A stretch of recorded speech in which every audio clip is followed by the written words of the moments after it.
Imagina que você está em casa, de noite, debaixo de 3 cobertores, tremendo igual vara verde, e mesmo assim, sentindo que está congelando.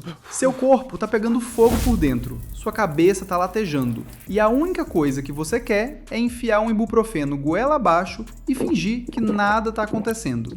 Só que... e se eu te falar que esse inferno que você está vivendo é, na real, o seu corpo montando uma operação de guerra? Tipo, literalmente incendiando o campo de batalha de propósito, para torrar os inimigos que estão tentando te destruir por dentro. E sabe o que é mais maluco nisso tudo? Esse sistema não foi inventado ontem, não foi descoberto por nenhum cientista. Ele foi testado, aprovado e aperfeiçoado pela evolução ao longo de 600 milhões de anos. Antes dos dinossauros, antes dos mamíferos, antes de praticamente tudo que você conhece. Fica comigo porque essa história é mais insana do que parece. Pensa comigo, a gente gasta uma energia absurda para manter o corpo em 37 graus Celsius. Absurda mesmo. É tipo deixar o ar-condicionado ligado 24 horas por dia, 365 dias por ano, a vida inteira. Parece um desperdício brutal, né? Mas esse desperdício tem um motivo genial. Sabe os fungos? Aqueles bichinhos que destroem frutas em 2 dias na sua fruteira? Então, a maioria deles simplesmente não sobrevive dentro de você. Você é quente demais para eles. Répteis, anfíbios, insetos, todos vivem sendo comidos vivos por fungos o tempo todo. Você não, porque seu corpo é praticamente um forno ambulante. Para você ter noção do tamanho disso, existem mais de 1,5 milhão de espécies de fungos no mundo. 1,5 milhão. A maioria delas não consegue nem chegar perto de um mamífero saudável por causa da temperatura.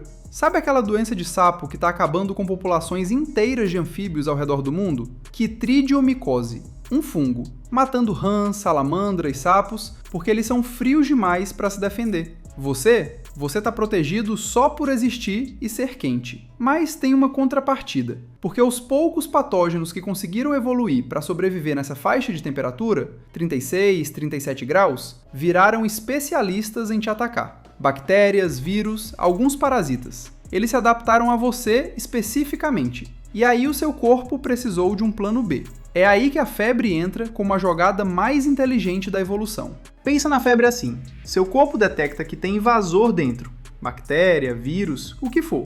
E aí, ao invés de só mandar soldados para lutar, ele faz algo muito mais radical. Ele muda o clima inteiro. É como se seu organismo olhasse para os invasores e falasse: "Ah, vocês gostam de 37 graus? Beleza, vou colocar em 39. Quero ver vocês se virarem agora." E não é exagero. Para uma bactéria que está tentando se multiplicar a toda velocidade, cada grau a mais é um pesadelo. As proteínas delas começam a desmontar, o DNA fica instável, a membrana celular racha. Para o micróbio, é como se o mundo inteiro pegasse fogo de repente. Ele estava ali, de boa, se reproduzindo, e do nada virou um sobrevivente numa sauna do inferno. Mas espera, de onde vem esse calor todo? Quem aperta o botão? Quando o seu sistema imunológico detecta um invasor, ele libera umas moléculas chamadas pirógenos, que literalmente significa produtores de fogo em grego. Esses pirógenos viajam pelo sangue até o hipotálamo, que é tipo o termostato do seu corpo, lá no cérebro. E o hipotálamo recebe o sinal e faz o ajuste. Termostato para cima, vamos esquentar esse ambiente. E aí começa a tremura. Você sabe aquele frio que você sente no começo da febre, mesmo com o corpo quente? É isso, não é o termômetro mentindo. Seu termostato interno foi reconfigurado para uma temperatura mais alta, então o corpo acha que está frio e treme para gerar calor. É exatamente como quando você treme de frio num dia de inverno, só que dessa vez é de propósito. E o mais louco, isso não é coisa de mamífero moderno não. Esse truque tem mais de 600 milhões de anos. Peixes fazem isso. Quando ficam doentes, nadam para águas mais quentes de propósito. Lagartos vão para o sol. Até abelhas aquecem a colmeia quando detectam infecção. A febre é tão antiga que veio antes dos dinossauros. Muito antes. Agora vem a parte que ninguém te conta. Enquanto os invasores estão derretendo, suas células de defesa ficam turbinadas. Sabe aqueles neutrófilos, os primeiros soldados que chegam no local da infecção? Com a febre, eles se movem mais rápido. As células assassinas, que são tipo os snipers do seu sistema imunológico, ficam mais precisas. Seu corpo ainda começa a esconder ferro e glicose, que são basicamente a comida dos invasores. É como se, além de botar fogo no campo de batalha, ele cortasse o suprimento de provisões do inimigo. Pensa no que isso significa na prática. Seus inimigos estão com proteínas desmontando, sem comida, num ambiente hostil, e seus soldados estão mais velozes, mais precisos, com mais energia. É uma vantagem dupla. Você está enfraquecendo o invasor e fortalecendo a defesa ao mesmo tempo. E com os vírus, a história é ainda melhor. Muitos vírus são sensíveis ao calor. Aquele resfriado chato que você pega, o rinovírus adora as partes mais frias do seu corpo, nariz, garganta. Quando a temperatura sobe, ele literalmente perde a capacidade de funcionar direito. Além disso, as células infectadas, sob estresse térmico, começam a gritar por socorro.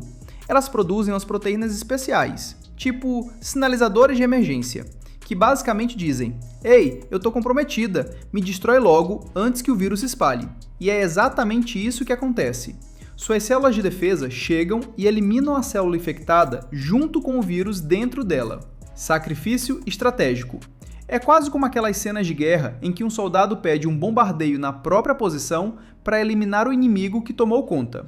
Radical, mas funciona. O lado oculto da febre. O que acontece com o seu corpo? Aí você me pergunta: legal, mas e eu? Por que eu tô me sentindo horrível? Boa pergunta. E a resposta é: você se sente mal de propósito também. Sabe aquela sensação de não querer comer nada quando tá com febre?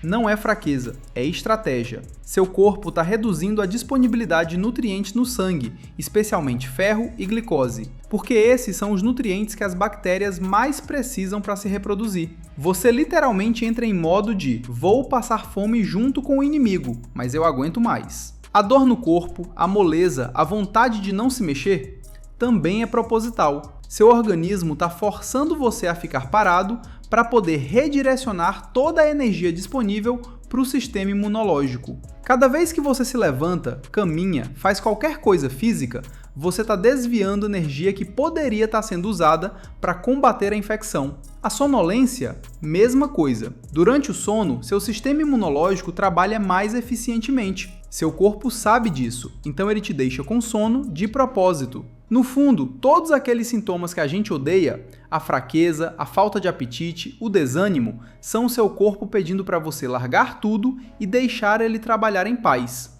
É um aviso: sai da frente que eu tô no meio de uma guerra aqui dentro. Por que os vírus não aprendem a aguentar o calor? Essa é a pergunta que todo mundo faz, e a resposta é genial.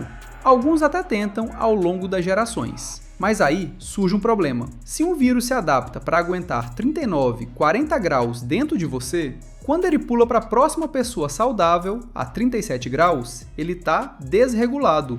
É frio demais para o que ele se acostumou. É um beco sem saída evolutivo. Se ele se adapta ao calor, perde eficiência no frio. Se fica bom no frio, a febre destrói ele. Não tem como ganhar dos dois lados. E tem mais, a febre é um alvo móvel. Ela não fica num nível fixo. Ela sobe, desce, varia conforme o corpo precisa. Então, mesmo que um vírus conseguisse se adaptar a 38 graus, 2 dias depois, a febre sobe para 39 e ele está na mesma situação.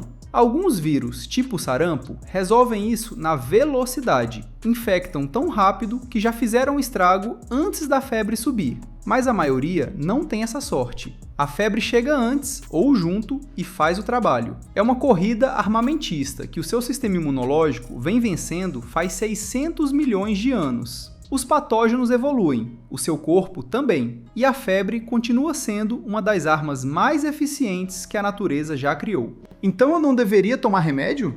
Calma, calma. Não é tão simples. A gente vive numa época em que tem ibuprofeno e paracetamol em qualquer farmácia, e isso é incrível. Mas pensa, durante centenas de milhares de anos, a humanidade inteira sobreviveu sem isso. A febre era a defesa principal e funcionava. A questão é, quando você toma um antitérmico para baixar a febre, você está, de certa forma, pedindo um cessar-fogo no meio da guerra. Seus soldados perdem a vantagem, os invasores respiram aliviado e a batalha pode durar mais. Estudos já mostraram que, em muitos casos, baixar a febre não acelera a recuperação. Em alguns cenários mais graves, pode até atrasar. Tem uma pesquisa interessante feita com pacientes com certos tipos de infecção bacteriana, onde o grupo que não tomou o antitérmico se recuperou mais rápido. Não muito mais rápido, mas mais rápido. O corpo deles ficou com a vantagem térmica por mais tempo e resolveu o problema antes. Mas, e esse mais é importante, isso não quer dizer que você nunca deve tomar remédio. Primeiro, se a febre passar de 40 graus Celsius, aí sim fica perigoso, porque seu próprio corpo começa a sofrer dano colateral. Proteínas do seu organismo também começam a se desestabilizar. O cérebro, especialmente, é muito sensível a temperaturas extremas. Acima de 41, 42 graus, a situação pode ficar séria rapidamente. Segundo, grávidas, idosos, pessoas com imunidade baixa, crianças pequenas, para esses grupos, controlar a febre pode ser essencial. O risco de complicação supera o benefício de deixar a febre agir. Terceiro, tem a questão da qualidade de vida. Se você está sofrendo demais, se não consegue dormir, se a febre está te impedindo de se recuperar, tomar o remédio pode ser a decisão certa, porque descanso também é parte da cura. A regra de ouro, se está abaixo de 40 e você aguenta, talvez valha a pena deixar seu corpo fazer o trabalho dele. Se está insuportável ou você está num grupo de risco, toma o remédio sem culpa nenhuma. E sempre, sempre conversa com o médico se tiver dúvida. Na próxima vez que você estiver tremendo debaixo do cobertor, suando feito louco e se sentindo a pior pessoa do planeta, lembra disso. Os bichinhos que te deixaram doente estão passando por algo muito, muito pior. Seu corpo está literalmente botando fogo neles. Está escondendo a comida deles, mandando assassinos mais rápidos e precisos do que o normal, fazendo você se sentir tão mal que você fica parado, porque parado você deixa o sistema imunológico trabalhar com toda a energia disponível. Cada tremor, cada suada, cada dor no corpo é parte de uma estratégia que foi refinada por 600 milhões de anos de evolução. A febre é horrível para você, mas para os seus inimigos é o apocalipse. E da próxima vez que você for a qualquer farmácia e olhar para a prateleira de antitérmicos, você vai lembrar disso. Você vai saber que está segurando na mão a opção de apertar o botão de pausa na guerra interna do seu corpo. E que talvez, só talvez, valha a pena deixar seus soldados lutar um pouco mais. Esse é o tipo de coisa que a ciência tem para nos ensinar o tempo todo. Que o que parece um problema, muitas vezes, é a solução. Que o sofrimento, às vezes, tem função. E que o seu corpo, na maior parte do tempo, sabe exatamente o que está fazendo. Se esse tipo de conteúdo te surpreendeu, se inscreve no canal. Toda semana a gente transforma a ciência em conversa. Sem enrolação, sem linguagem de livro didático, só o que é interessante de verdade. Te vejo no próximo vídeo.